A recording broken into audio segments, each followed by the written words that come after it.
So this spice rub brisket starts with a spice rub. And of course, everyone knows you want some sweet, you want some salty, you want some, a little bit of heat in a spice rub. But I'm gonna show you and break down the different ingredients that I use to create this fabulous rub. And hopefully it will inspire you to make a rub of your own. So starting with a 4 to 5 pound brisket, this one's actually a little bit more than 5 pounds, but it was such a gorgeous piece of meat. I could not leave it at the butcher. It's second cut, it's marbleized. You can see the grains running through it. This is gonna be like, oh, I gotta kiss it. I can't wait to eat it. So now we're gonna make our spice rub. So I'm gonna put this aside just for a moment.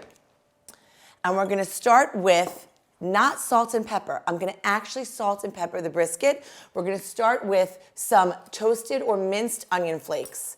I call this the one rub because everything is either 1 tablespoon or 1 teaspoon.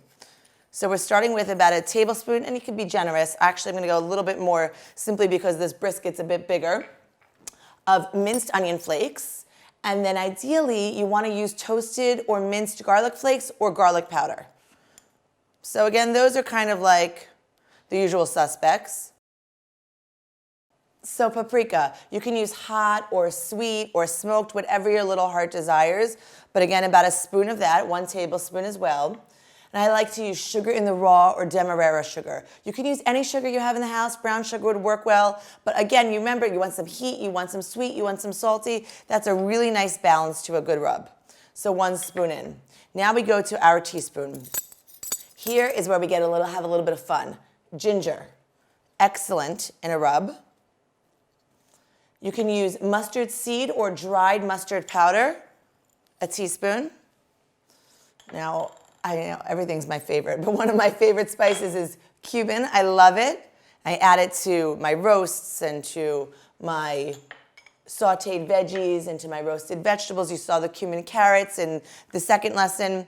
Love it. And this, either a teaspoon or of cayenne or red chili flakes. We like spicy in my house, okay? So always adjust the heat to your liking. I like a teaspoon, like I said, of red chili flakes or cayenne pepper.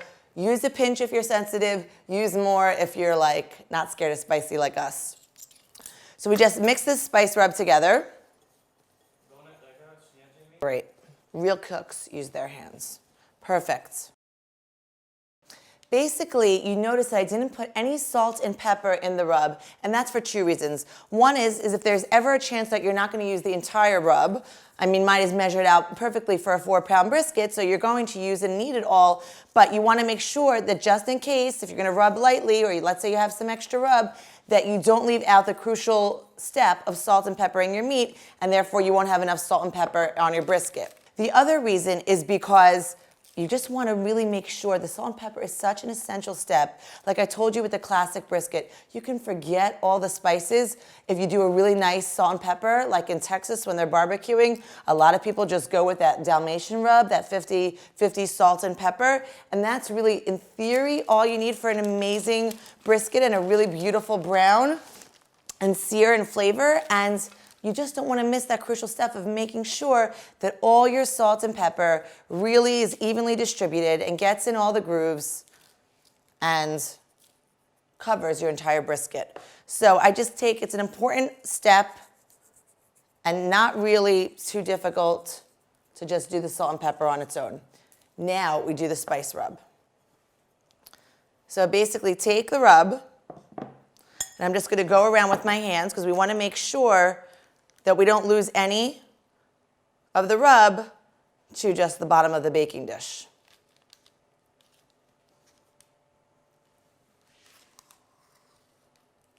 And then just give it like a nice little press in. Great, and we're gonna flip it. Both sides need to be rubbed really well.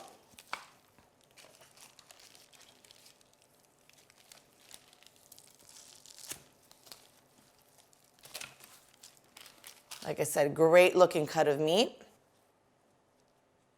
And just hit all of the slots, and if there's an extra groove or something, get into it, rub it in.